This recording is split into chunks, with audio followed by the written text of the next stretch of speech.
بسم اللہ الرحمن الرحیم۔ السلام علیکم۔ شان امام حسن و حسین۔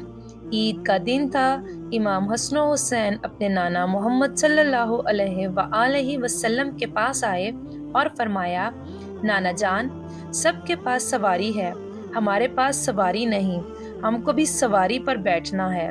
محمد صلی اللہ علیہ وآلہ وسلم نے امام حسن کو اپنے ایک کندھے پر بٹھایا اور امام حسین کو اپنے دوسرے کندھے پر بٹھایا اور کہا، حسن بیٹا، میرے سر کے آدھے بال مبارک تم پکڑ لو اور آدھے بال حسین تم پکڑ لو، میں تم دونوں کی سواری ہوں۔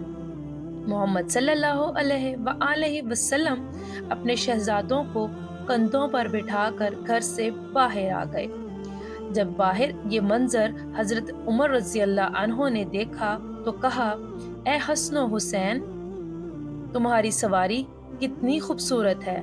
اس کے بعد محمد صلی اللہ علیہ وسلم نے فرمایا، اے عمر، سوار بھی تو دیکھو کتنے خوبصورت ہیں۔